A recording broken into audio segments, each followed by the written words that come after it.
Before we descend into one of the most disturbing cases documented in Louisiana's plantation records, I want to ask you something. Drop a comment below telling me where you're watching from and what time it is right now.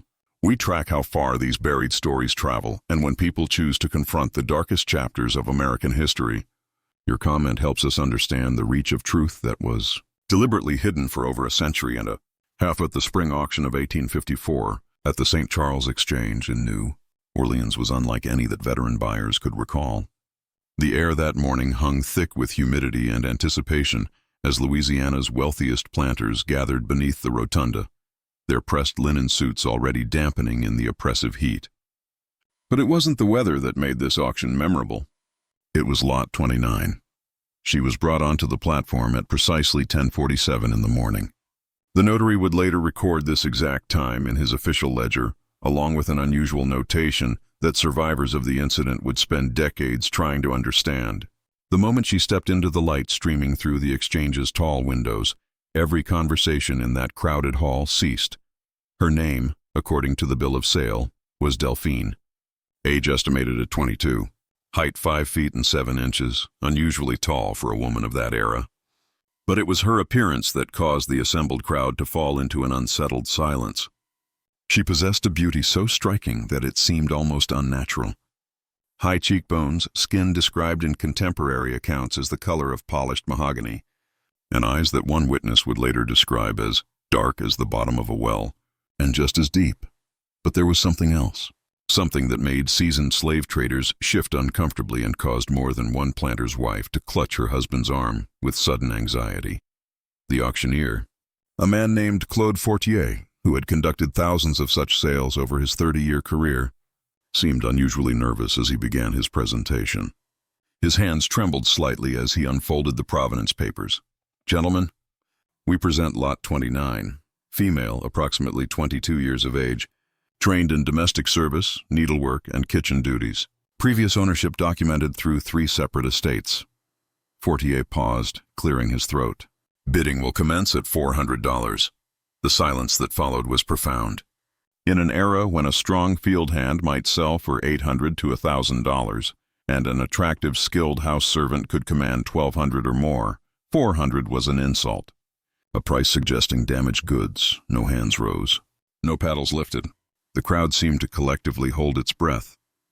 Fortier's voice took on a slightly desperate edge. "Surely, gentlemen, you can see the obvious value before you. $300 then. Do I hear 300? Still nothing. Men who had been eagerly bidding on previous lots now found intense interest in their boots. The ceiling, anywhere but the platform where Delphine stood with her hands clasped before her. Her expression serene, almost knowing. It was then that James Laveau entered the exchange. Laveau was not Louisiana aristocracy, though he aspired to be. The son of a successful merchant who had made his fortune in cotton trading, James had purchased Bellamont Plantation 3 years earlier, a sprawling estate 30 miles upriver from New Orleans. At 38, he was determined to transform his new money into old respectability through the acquisition of all the proper trappings. Fine horses, imported furniture, and, he had decided, a collection of house servants whose appearance would announce his refined taste to visitors. He had arrived late to the auction, delayed by business at the port. As he pushed through the crowd toward the front, he caught his first glimpse of Delphine on the platform. The effect was immediate and visceral. Later, in the testimony that would become part of the official inquiry, he would describe it as a physical blow, as though someone had struck me in the chest, driving all breath from my body. 200. Fortier was now pleading with the crowd. "This is robbery, gentlemen. Someone must recognize the extraordinary nature of $1,000. James Laveau's voice rang out clear and strong. The entire exchange seemed to inhale as one. Heads turned. Whispers erupted. Fortier's expression shifted from relief to something approaching alarm. "Sir, the bidding currently stands at 200. "I am aware," Laveau cut him off, his eyes never leaving Delphine. $1,000. American gold. Before Fortier could respond, an elderly man near the front of the crowd stood abruptly. His name was Etienne Devereaux, and he had been one of Louisiana's most successful planters for over 40 years. When he spoke, his voice carried the authority of age and experience. "Monsieur Laveau, I must advise you to reconsider. There are circumstances surrounding this particular acquisition that warrant extreme caution." James turned to face him, his jaw set with the stubbornness of a man accustomed to getting what he wanted. "If there are defects or medical conditions, they should be disclosed in the sale documents." "I see no such notations." "The defects," Devereaux said slowly, "are not of a nature that appear in official documents." A ripple of uneasy laughter moved through the crowd, but it died quickly. The old planter's expression remained grave. "3 men have owned that woman," he continued. 3 men of considerable wealth and standing in this community. All 3 are now dead. Edouard Mercier died in his bed with no mark upon him, yet the doctor who examined the body swore his expression was one of absolute terror. Philippe Rousseau was found in his library with a pistol in his hand and a bullet through his brain, though he left no note and had shown no signs of despair. And just last month, Antoine Beauregard walked into the Mississippi River at midnight, fully clothed, his pockets weighted with stones. The crowd had fallen completely silent now. Even the slaves waiting in the holding areas seemed to sense something in the air. "I knew all 3 men," Devereaux went on. "I broke bread at their tables. And I can tell you that each one in the weeks before his death underwent a change. They became withdrawn, agitated. They spoke of dreams that gave them no rest. And they all mentioned her." He gestured toward Delphine, who stood motionless on the platform, her face betraying no reaction to the accusations being laid out. "Whatever that woman is, Monsieur Laveau, she is not merely a slave. She is a judgment waiting to be delivered." James Laveau laughed, though the sound rang hollow in the tense space. "You're asking me to believe in ghost stories and plantation superstitions?" "I'm a businessman, Monsieur Devereaux, not a child frightened by tales told in the dark." "Then you are a fool," the old man said simply, and sat down. But James's pride had been engaged now. To back down would be to appear weak before the assembled elite of Louisiana society. He turned back to the auctioneer. $1,000 stands, unless someone wishes to bid higher. No one did. The silence was absolute. "Very well," Fortier said, though his voice lacked any triumph. "Sold to Monsieur James Laveau for $1,000. "May God have mercy on—" He caught himself. "The paperwork will be prepared immediately." As James moved forward to complete the transaction, he passed close to where Delphine stood. She turned her head slightly, her eyes meeting his for the first time. Later, he would tell his house manager that in that moment, he felt something shift inside him, as though a door he didn't know existed had been opened in his mind. But in that moment, flushed with the satisfaction of his purchase, he merely smiled and nodded to her before proceeding to Fortier's desk. The notary who prepared the bill of sale was a meticulous man named Baptiste Chevalier. His records, preserved in the Louisiana State Archives, show unusual attention to detail in this particular transaction. Alongside the standard information, he added a marginal note in his careful script. Buyer was warned by E. Devereaux and others present. Proceeded despite unanimous counsel to decline purchase. This notation made for the record, should future inquiry become necessary. The journey to Belmont Plantation was conducted in James Laveau's finest carriage. He rode inside. Delphine sat beside the driver on the exterior bench. The 40-mile journey took most of the afternoon, the spring landscape rolling past in a blur of green cane fields and moss-draped oaks. During the trip, the driver, an older slave named Moses, who had served the Laveau family for 20 years, later reported that he attempted conversation with the new arrival. She answered his questions politely but briefly. Yes, she could read and write. Yes, she had experience managing a large household. No, she did not know why her previous masters had met such unfortunate ends. But when I asked her that last question, Moses would later tell the investigators, she looked at me with those deep eyes of hers and said something I ain't never forgotten. She said, "Sometimes, Moses, the universe keeps its own accounts, and some debts can only be settled in full." Then she smiled, but it wasn't a smile that brought any comfort. It was the smile of someone who knows a secret that would break your heart if you learned it. Belmont Plantation appeared on the horizon as the sun began its descent toward the western tree line. The main house was an impressive structure, built in the Greek Revival style that had become fashionable among Louisiana's planter class. White columns rose 2 stories, supporting a broad veranda that wrapped around the entire building. The interior rooms numbered 23, staffed by a household of 12 slaves who maintained the elaborate fiction of genteel southern living. James Laveau's wife, Marguerite, was waiting on the veranda when the carriage arrived. She was a thin woman of 35, the daughter of a respected but declining Creole family who had married James for his money while he had married her for her name.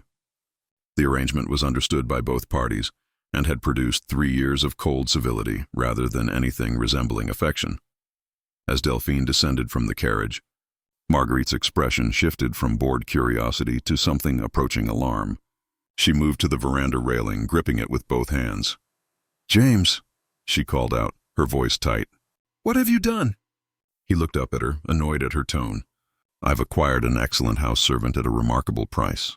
Delphine will serve as your personal maid and assist in managing the household staff. I do not want her in this house." Marguerite's voice had risen slightly, losing its usual controlled modulation. "Send her to the quarters. Have her work in the fields. But do not bring her into my home." James's face darkened with anger. It was one thing for his wife to maintain her icy distance in private, but to challenge his authority in front of the slaves was unacceptable. "You will mind your tongue, madam. I am master of this house, and I decide where my property is assigned." He turned to Delphine, who had stood silently throughout the exchange, her expression neutral. "You will be shown to the room off the kitchen. Report to Celeste, my house manager, who will explain your duties." "Yes, master," Delphine said softly. Her voice like honey poured over velvet.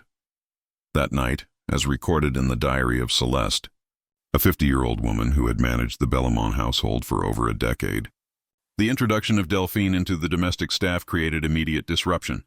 Celeste's diary, discovered in an attic trunk during the 1932 demolition of what remained of Belmont, provides one of the most detailed contemporary accounts of what followed. May 15, 1854. "The master has brought a new girl into the house. Her name is Delphine, and from the moment she stepped through the kitchen door, I felt a cold wind blow through my soul despite the warm evening. The other servants feel it too."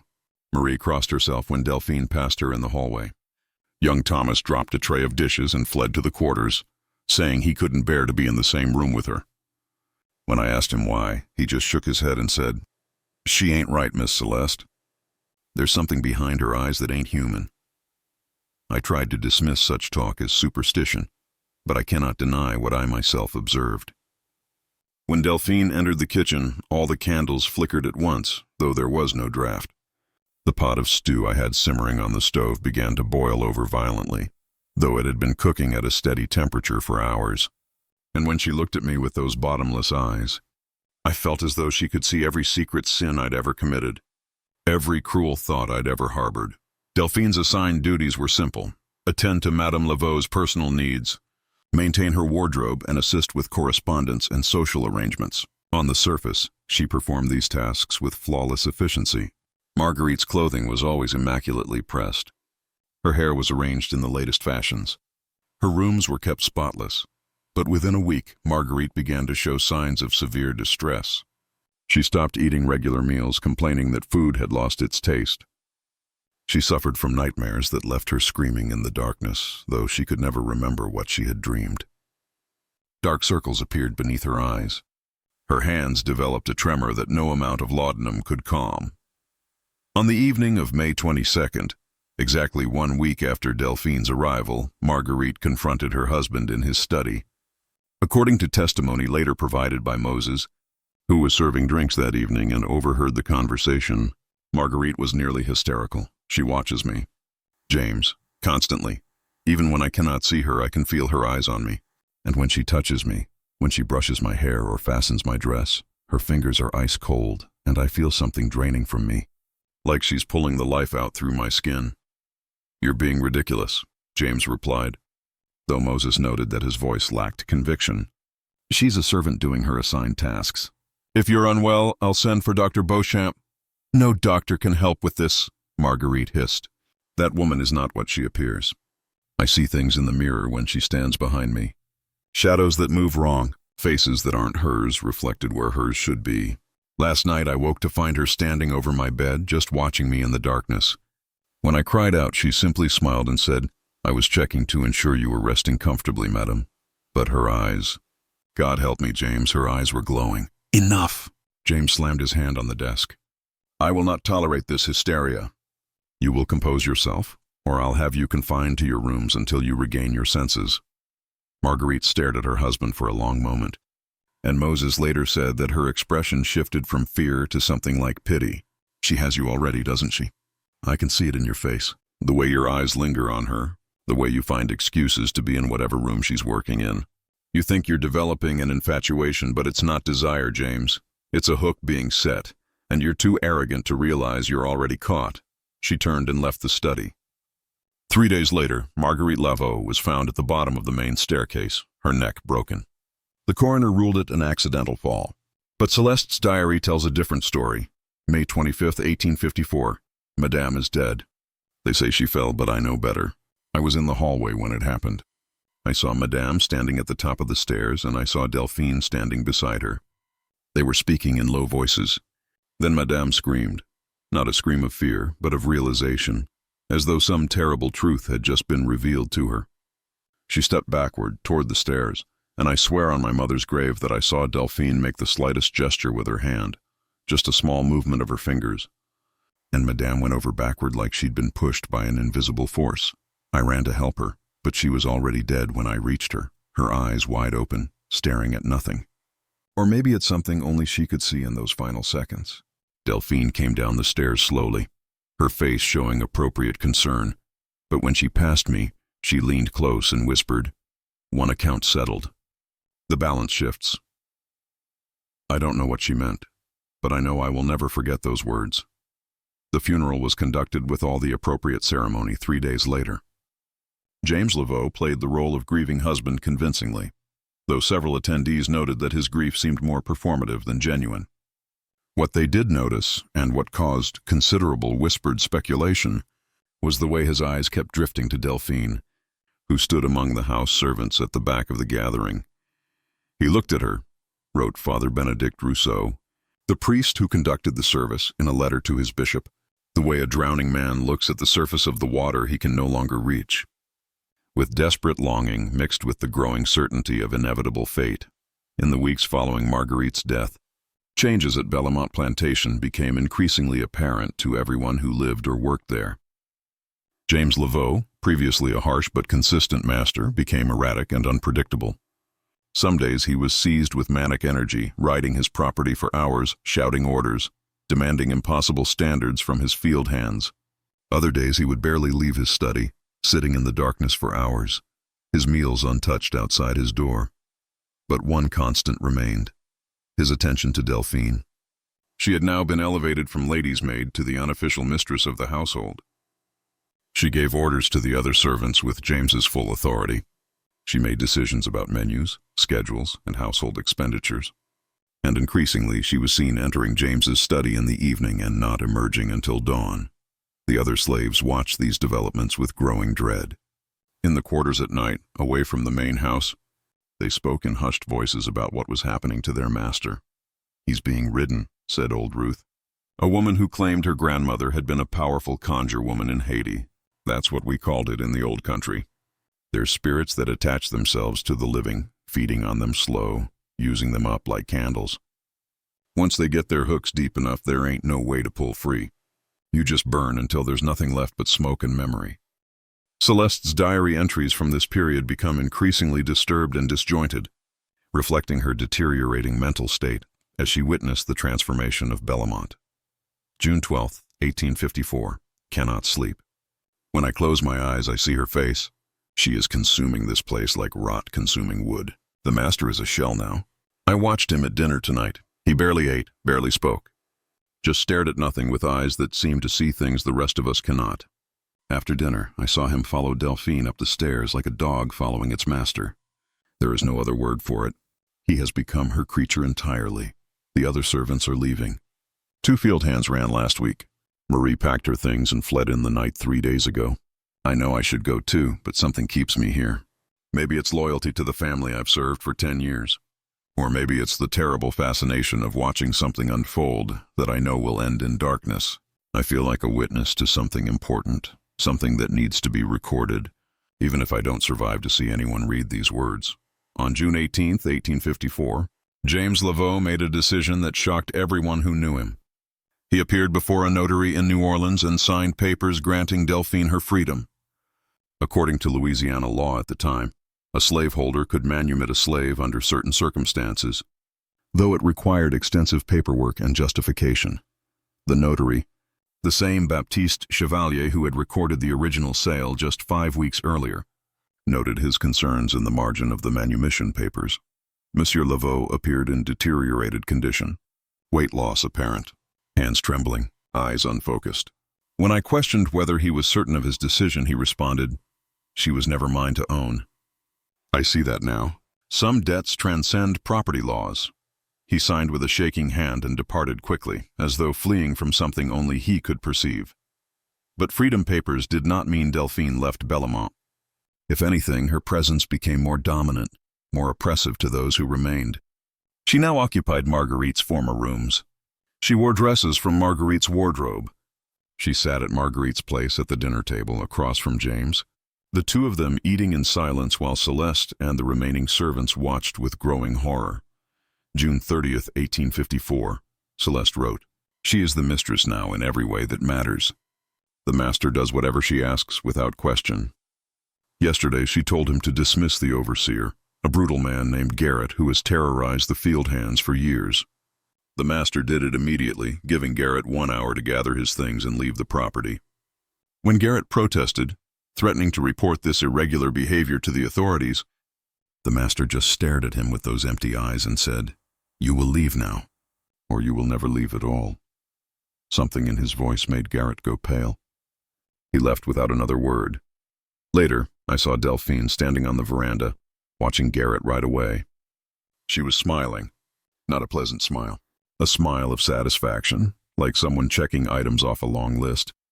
I heard her murmur something I couldn't quite make out, but it sounded like 5 names left. The reckoning continues.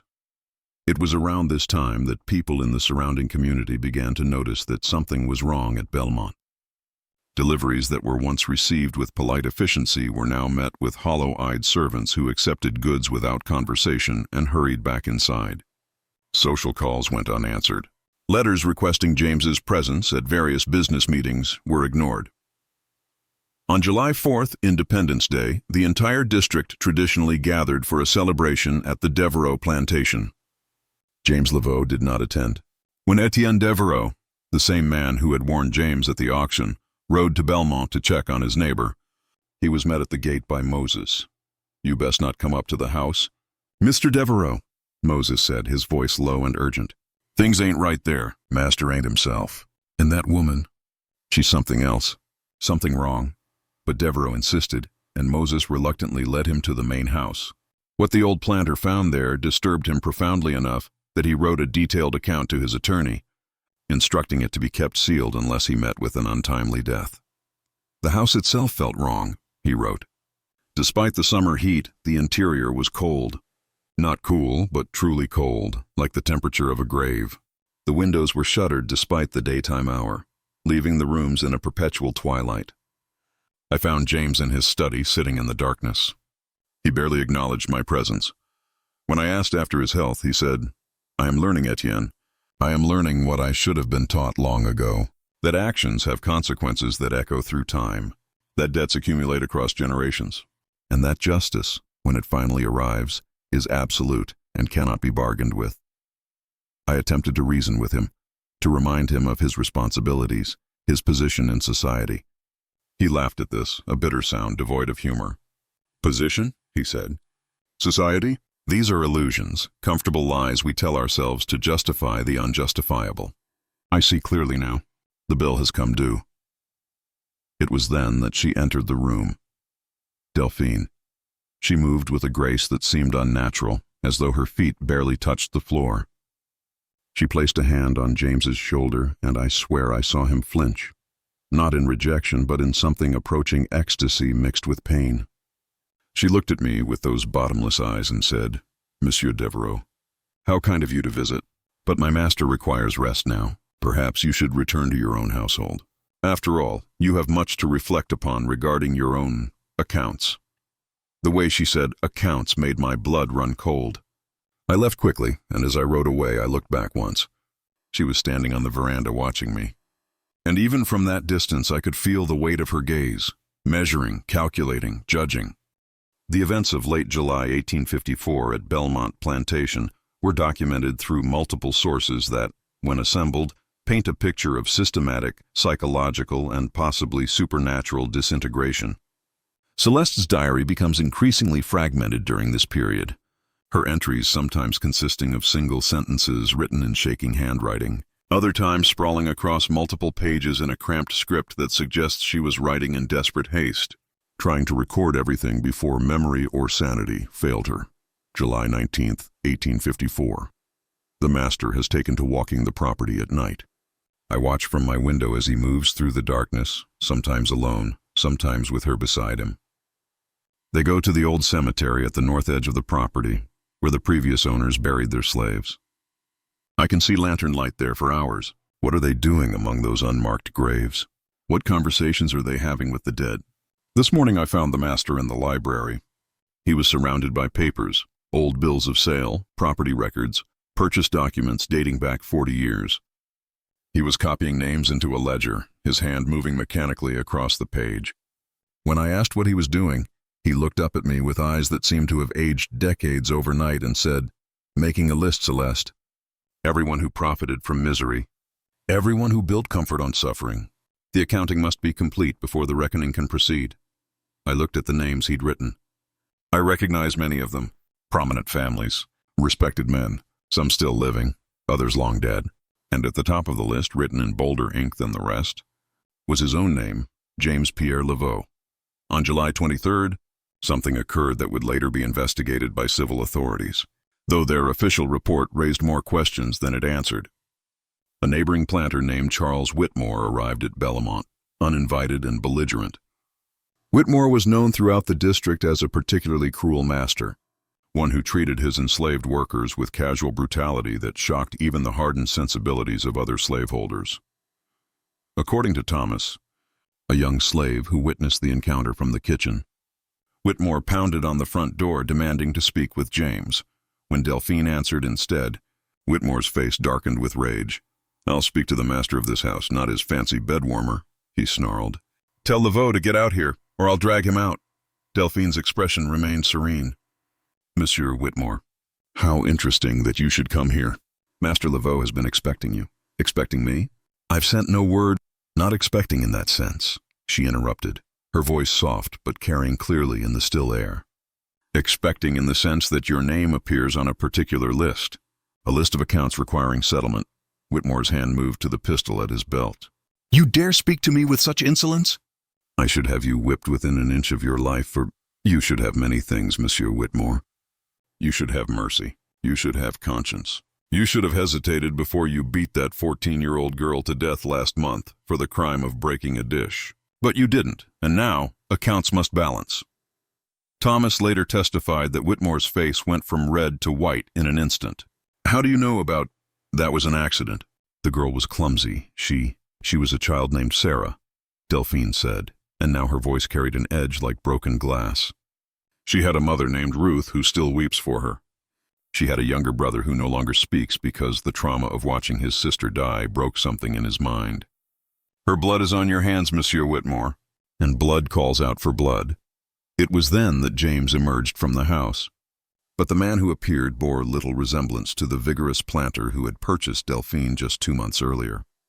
He had lost perhaps 30 pounds. His skin had taken on a grayish pallor. His eyes were sunken, ringed with dark circles.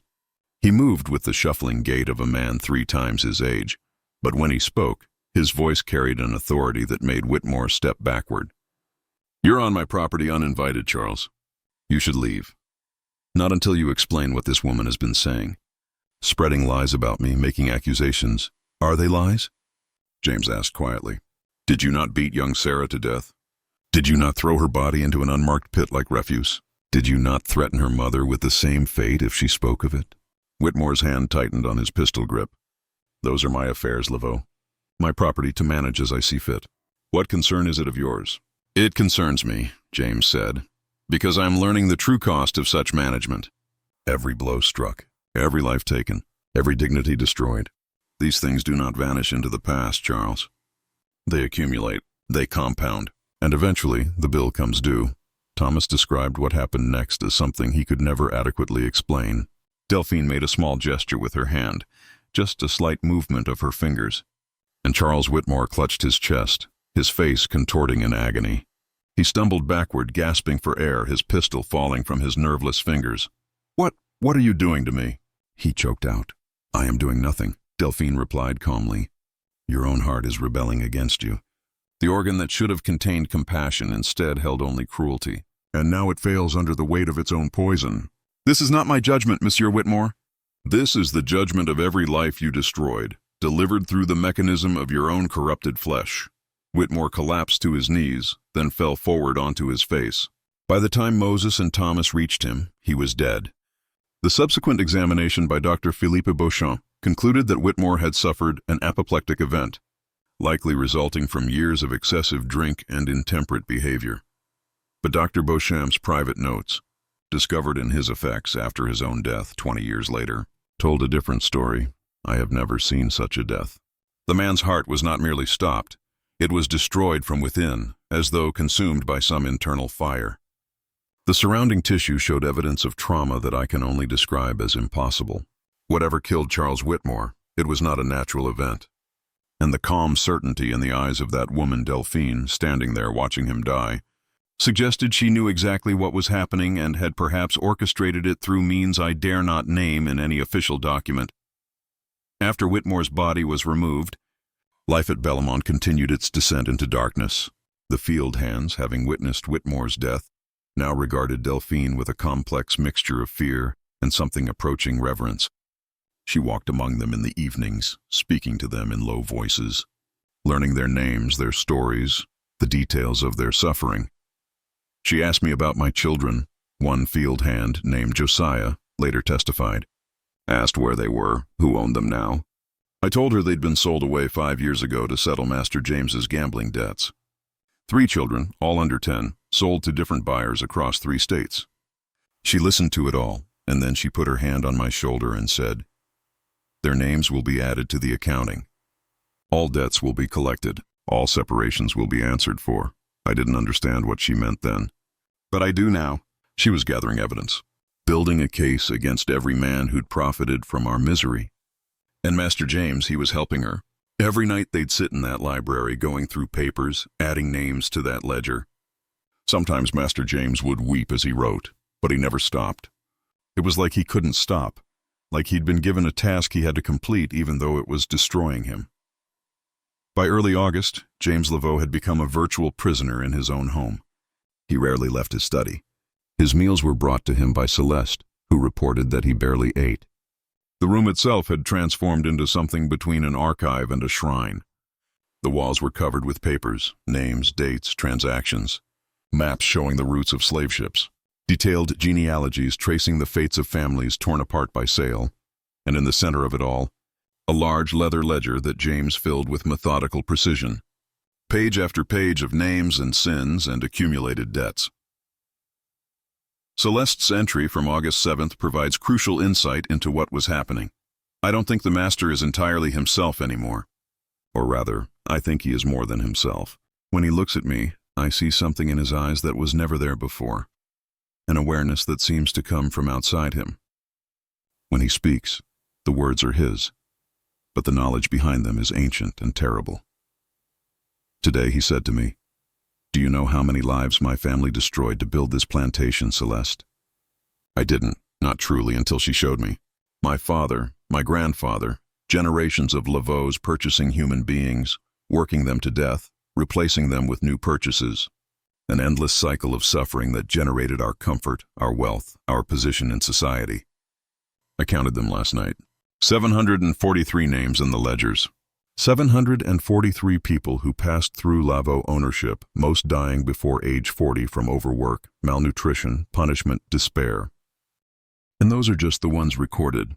How many more are there? How many children born here and sold away before they could be listed in the inventory? How many deaths attributed to natural causes that were really murder through negligence or deliberate cruelty? The true accounting is beyond calculation, but she knows. She remembers all of them. She carries their names, their stories, their unfinished business. And now, through me, that business will be completed. Celeste attempted to send word to Dr. Beauchamp, hoping he might be able to help James. But when the doctor arrived on August 10th, Delphine met him at the door. "The master is not receiving visitors," she said simply. "I'm his physician. I must insist."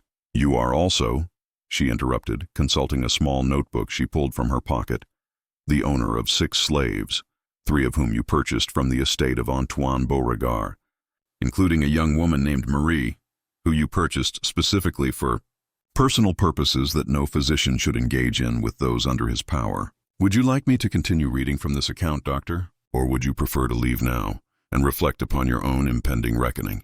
Dr. Beauchamp left without another word. He would hang himself in his study 6 weeks later, leaving a note that read only, "The inventory of my sins exceeds my capacity for living with them." By mid-August, the transformation at Belmont had reached its culmination. The field hands no longer worked under compulsion. There was no overseer, no whip, no threat of punishment. Yet they worked harder than ever, not for James Laveau's benefit, but for Delphine's purpose. Under her direction, they planted specific crops in particular patterns. They harvested plants from the surrounding swamplands and brought them to her.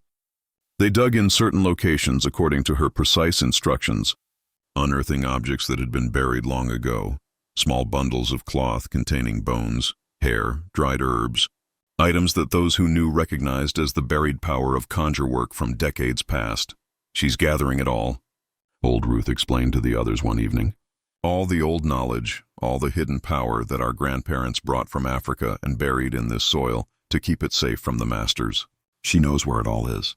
She can feel it calling to her, and she's using it to build something that's going to shake this entire region to its foundations." On August 18th, James Laveau emerged from his study for the first time in over a week. He gathered the remaining servants and field hands in front of the main house. Those who were present described a man so physically diminished he could barely stand, yet possessed of an intensity that made it impossible to look away. "I have completed the accounting," he announced, his voice hoarse but clear. "Every name, every transaction, every life destroyed or damaged by the actions of my family and those like us. The ledger is complete. Tomorrow the reckoning begins." He turned to Delphine, who stood beside him on the veranda. "I understand now why you chose me. Not because I was the worst, there were far worse, but because I was the one who could be awakened. The one who retained enough conscience, buried deep enough, that when confronted with the full truth of what my comfort cost, I could not turn away. I am the instrument of my own judgment. Is that correct?" Delphine's expression was unreadable. "You are beginning to understand, but the judgment is not yours alone. You are one note in a symphony of justice that has been building for 2 centuries. Tomorrow night, when the moon is dark and the veil is thinnest, the symphony will play its first full measure. That night, fires could be seen burning at various points around the Belmont property. Not destructive fires, but controlled blazes at precise locations. The smoke that rose from them carried a smell that those who remembered the old ways recognized. It was the smell of summoning, of calling across the barrier between the living and the dead. And in the main house, James Laveau sat in his study, making the final entries in his ledger. Celeste, watching from the doorway, saw him write his own name at the bottom of the final page. Then, with a steady hand, he signed his full name beneath it, like a man signing a confession. "If you've made it this far into this account, I want to pause and ask something of you. This channel, the sealed room, exists to bring you these buried stories, the histories that were deliberately hidden, the truths that make people uncomfortable. If this investigation into America's darkest corners speaks to you, if you believe these stories need to be told, take a moment right now to subscribe and turn on notifications. These aren't just ghost stories. They're accountings of real injustice, real suffering, and sometimes real consequences. Help us make sure they reach the people who need to hear them. Now, let's return to Belmont Plantation in the night of August 19th, 1854, the night when 2 centuries of accumulated debt came due in ways that witnesses would struggle to describe for the rest of their lives. The night of August 19th, 1854, began with an oppressive stillness that unnerved even those who had lived their entire lives in Louisiana's humid climate. The air felt thick, almost solid, making each breath an effort. Animals behaved strangely. Dogs refused to bark. Horses stood trembling in their stalls. And birds that should have been roosting instead circled overhead in agitated patterns, silhouetted against the moonless sky. Celeste's final diary entry, written in the early hours of that evening, captures the atmosphere. Something is coming. Everyone feels it. The slaves have gathered in the quarters, singing old songs in languages I don't recognize. The words sound like prayers or maybe warnings. I should leave. I should run, but I cannot. I need to witness what happens here. Someone must bear testimony to the end of this, whatever that end might be. At precisely midnight, as later confirmed by the stopped pocket watch found in James Laveau's study, events began to unfold that would be documented through multiple sources, though every account contains elements that seem impossible, details that make rational explanation challenging. Moses, watching from the quarters, saw lights appear in every window of the main house simultaneously. Not the warm glow of candles or lamps, but a cold, blue-white luminescence that hurt to look at directly. He heard singing, though no human voices could be producing the sounds. They seemed to come from the earth itself, from the walls, from the very air. Thomas, who had crept closer to observe despite his fear, reported seeing figures moving through the downstairs rooms. Not the vague shapes of shadows, but distinct human forms. Dozens of them, perhaps hundreds. Men, women, children, all moving with purpose. All converging toward James Laveau's study where the master sat at his desk. The completed ledger opened before him. They came through the walls, Thomas later testified, his voice shaking even years after the event. They didn't open doors or windows. They just appeared, passing through solid matter like it wasn't there. And their faces, Lord have mercy, their faces. Some I recognized from daguerreotypes I'd seen in the master's papers, people who'd been dead for decades. Others I'd never seen, but they all had the same look about them. They'd been hurt, used up, thrown away, and now they'd come back for something. Delphine stood in the center of the entrance hall as this impossible congregation assembled. Witnesses described her appearance as transformed. The beauty that had captivated James at the auction was still present, but now it seemed less human, more like the terrible perfection of a storm or a wildfire, natural forces that care nothing for human comfort. When she spoke, her voice carried throughout the house and beyond, reaching every ear on the plantation. "The accounting is complete," she announced. Every name recorded, every sin documented, every debt calculated. Now comes the collection. She turned to James, who sat motionless at his desk, staring at the ledger before him. "James Pierre Laveau, you purchased me believing I was property to be owned. But I was never a slave. I am something older, something that was here before your kind arrived with your chains and your ledgers. I am the memory that will not fade. I am the debt that comes due. I am the justice that arrives when all other justice has been denied."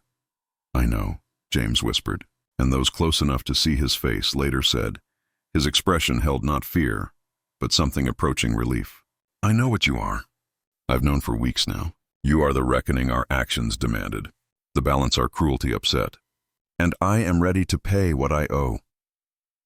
Delphine moved closer to him, and the assembled figures, spirits, ghosts, manifestations of the dead, whatever they were, moved with her, creating a procession that filled the house from foundation to roof beam. "Payment requires more than your death, James Laveau. Death is too simple, too quick. Payment requires transformation. You will become what you once owned. You will know what you once inflicted. Every pain, every humiliation, every moment of despair that your family's wealth was built upon, you will experience it all. Not for an instant, but for as long as memory persists. And when you finally fade, your essence will join with all the others, becoming part of the collective testimony that ensures these crimes are never forgotten." What happened next was witnessed by at least a dozen people from various vantage points, and while their accounts differ in details, they agree on the essential facts. James Laveau stood from his desk, walked to the center of the room, and simply dissolved. His physical form seemed to break apart like smoke and wind, dispersing into countless fragments that were drawn into the assembled multitude of spirits. His final expression, captured in that last moment before dissolution, was described by some as agony, by others as ecstasy, and by still others as both at once. The lights throughout the house flared blindingly bright, then extinguished all at once. When vision returned to those watching, the house stood empty. No spirits, no Delphine, No James Laveau. Only the ledger remained, sitting open on the desk. Its pages filled with names and dates and accusations written in James's increasingly deteriorating handwriting. But the events of that night were not confined to Belmont Plantation. In the days and weeks that followed, reports emerged from across Louisiana, Mississippi, Georgia, and the Carolinas of prominent planters and slave traders dying under mysterious circumstances or experiencing sudden, complete personality changes. Judge William Fairchild of Natchez, who had made a fortune buying and selling slaves at auction, was found in his courtroom at dawn, seated at his bench, staring at nothing. He remained in that catatonic state for 3 years before dying without ever speaking another word. Before he fell into silence, he had scrawled a single word across his legal papers in shaking letters. Delphine. Plantation owner Robert Ashford of Charleston woke one morning speaking only in Gula, the Creole language of enslaved Africans in the Carolina Low Country. He claimed to be a woman named Esther who had died on his property 20 years earlier, and he proceeded to describe in precise detail every brutality he had inflicted upon her. His family had him institutionalized. He never regained his original identity. Slave trader Hamilton Cross of Richmond disappeared entirely, last seen walking into the James River fully clothed at midnight, his pockets filled with rocks. His account books were found on the riverbank, every page covered in writing that was not his own, hundreds of names, presumably of people he had bought and sold, written over and over until the ink bled through multiple pages. The official investigation into the disappearance of James Laveau was cursory at best. Louisiana authorities, perhaps sensing something they preferred not to examine too closely, ruled that he had abandoned his property and departed for parts unknown. Belmont Plantation was sold at auction to settle debts, but no buyer could be found willing to actually occupy the main house. The enslaved population of Belmont was dispersed to other properties. But those who had been present on the night of August 19th carried with them stories that spread through the underground network of slave communities throughout the South. Stories of justice that came from beyond the grave, of debts that could not be escaped, of a beautiful woman with bottomless eyes who appeared when the accounting of cruelty grew too heavy for the universe to bear. Celeste survived the events at Belmont and eventually gained her freedom during the chaos of the Civil War. She carried her diary with her, adding entries occasionally until her death in 1891. Her final entry, written just days before she passed, provides crucial testimony. I have lived a long life since that terrible night. I have seen slavery end. I have seen the South burn and rebuild. I have seen laws change and society transform. But I have never forgotten what I witnessed. The world likes to pretend that injustice fades with time, that the sins of the past can be buried and forgotten. But I know better. I saw the proof. Some debts transcend death. Some injustices create echoes that never stop reverberating. And somewhere, in ways we cannot fully understand, accounts are being kept. Balance is being restored. Justice, delayed but never denied, continues its work. The main house at Belmont stood empty for 37 years. Multiple attempts were made to renovate or repurpose the structure, but workers consistently reported disturbing phenomena. Sounds of weeping coming from empty rooms. The smell of tobacco smoke, though no one was smoking. The sensation of being watched by unseen eyes. Most disturbing were the sightings of a tall, beautiful woman walking the halls at dusk, her footsteps making no sound, her dark eyes seeming to look through the living into some deeper reality. In 1891, the house burned to the ground under mysterious circumstances. The fire started simultaneously in multiple rooms on a night with no lightning, no candles lit, no possible natural cause. By morning, only the chimney and foundation stones remained. Local firefighters who responded to the blaze reported hearing singing as the structure burned. Hundreds of voices raised in what sounded like celebration or perhaps lamentation, though no living people were present. The land itself remained unused. For decades it sat vacant, gradually being reclaimed by the Louisiana wilderness. Trees grew through the foundation. Vines covered the remaining stone. The fields where enslaved people had labored under brutal conditions transformed into swampland, as though the earth itself was trying to erase the memory of what had occurred there. But erasure proved impossible. Throughout the late 19th and early 20th centuries, accounts continued to emerge of encounters with something at the former Belmont site. Hunters reported seeing a woman in antebellum dress standing among the ruins, disappearing when approached. Travelers passing on the nearby road claimed their horses refused to move past certain points. And consistently, year after year, people reported finding objects that should not have been there.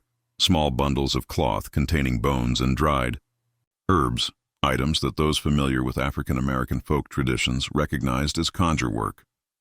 The most significant discovery came in 1923, when a team from Tulane University conducted an archaeological survey of plantation sites along the river. At Belmont, they uncovered something that had not appeared on any property map or record. Beneath the remains of the main house foundation, they found a large stone chamber, carefully constructed from materials not native to Louisiana. Inside the chamber, they discovered hundreds of small clay vessels, each sealed with wax and marked, with symbols that anthropologists later identified as coming from various West African traditions, Yoruba, Igbo, Ashanti, and others.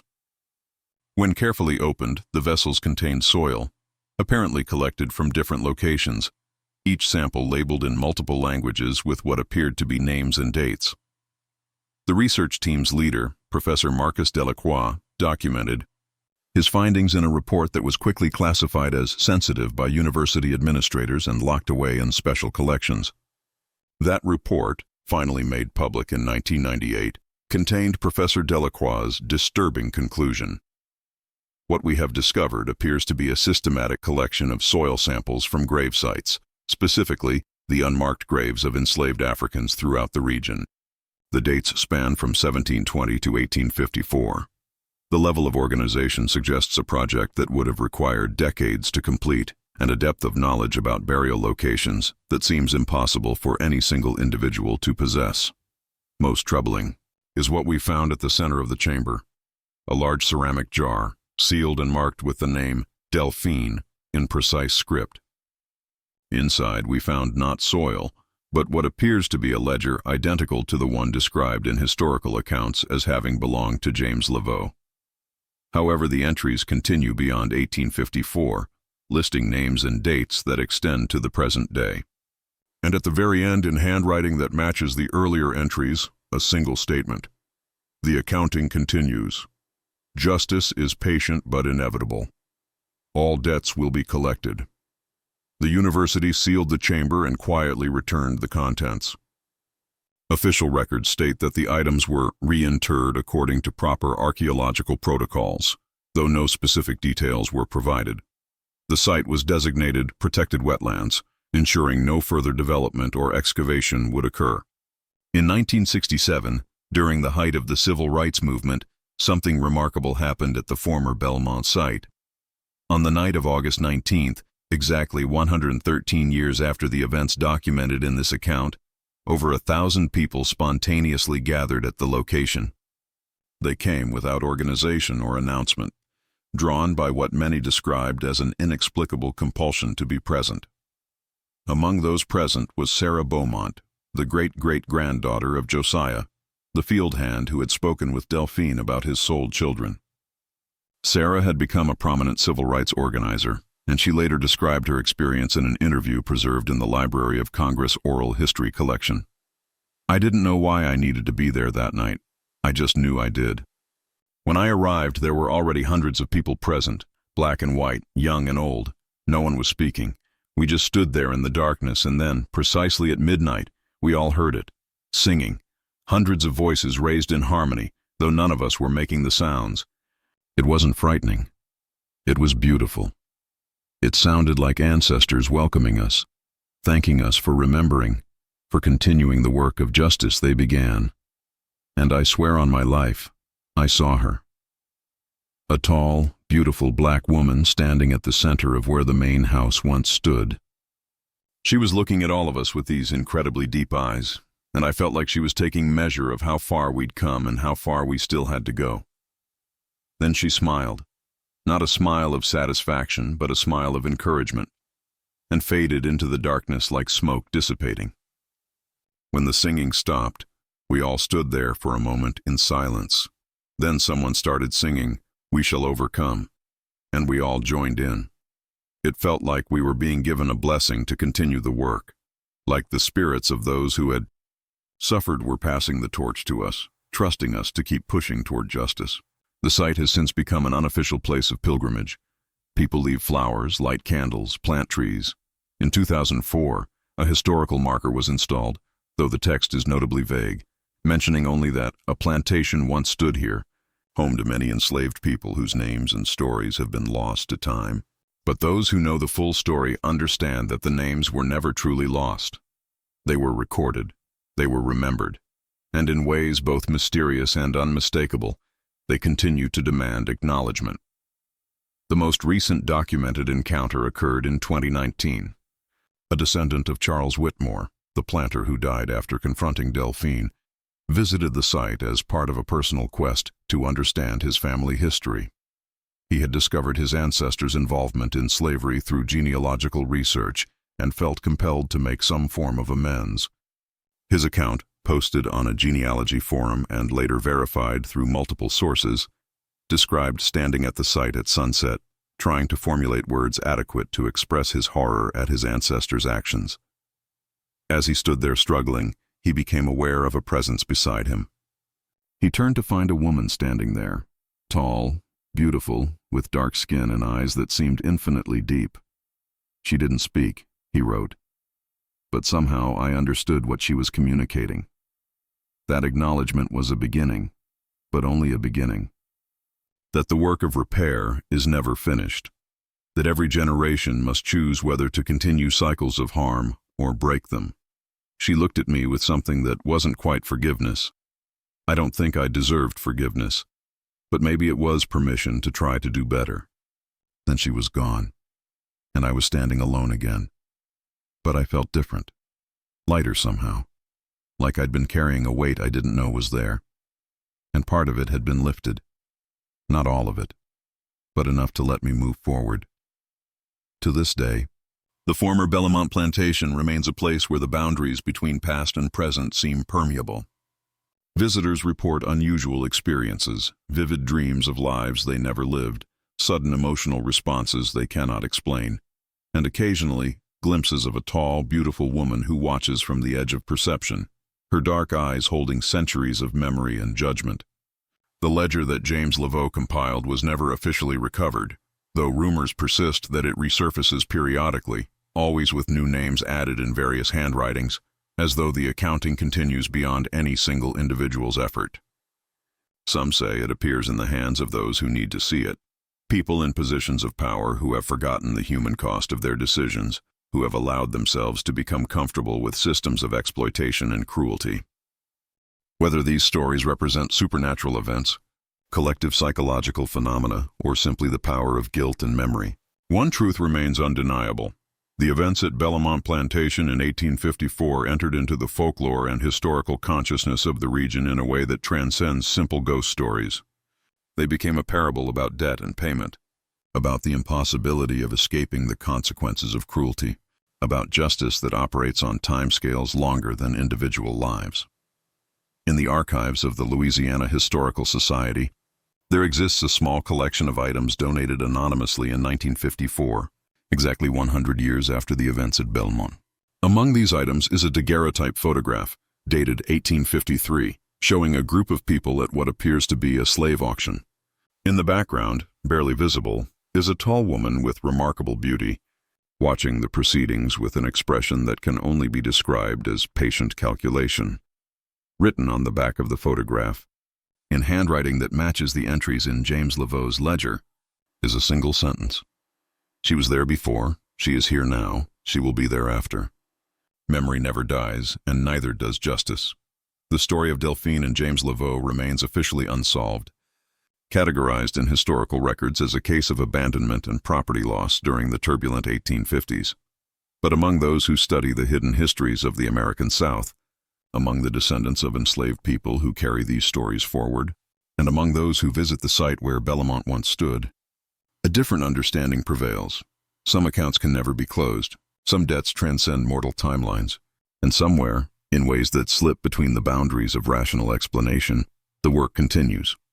Names are recorded, stories are preserved, and when the accumulated weight of injustice grows too heavy, when the scales tip too far toward cruelty, something ancient and patient and absolutely certain steps forward to restore the balance. The last person to see Delphine, or someone matching her description, was a historian researching Plantation records in the Louisiana State Archives. In 23, she was working late, alone in the reading room, when she became aware of another presence. A tall, beautiful black woman stood at the far end of the room, running her fingers along the spines of leather-bound ledgers, as though searching for something specific. When the historian looked up to ask if she needed assistance, the woman turned, and their eyes met. The historian later described those eyes as containing depths that went back centuries, holding every story that was ever silenced, every name that was ever erased, every injustice that was ever forgotten by everyone except those who suffered it. The woman smiled slightly, then spoke in a voice like honey poured over stone. "Keep reading, keep writing, keep remembering. That is the beginning of all justice, to bear witness, to refuse to let the convenient lies stand, to insist that the dead are acknowledged and the living are held accountable. You do important work. Continue it." Then she was gone. The reading room was empty, except for the historian, who found herself crying without quite understanding why. But when she returned to her research, she found her notebook open to a page she had not written. On it, in unfamiliar handwriting, was a list of names. Enslaved people who had lived and died at Belmont Plantation, their existence previously undocumented, their stories presumed lost forever, but not lost. Never truly lost, just waiting for someone to listen, someone to record, someone to insist that they mattered, that their suffering was real, that the debts incurred through their exploitation remain unpaid and will continue to be presented to every generation until true justice is achieved.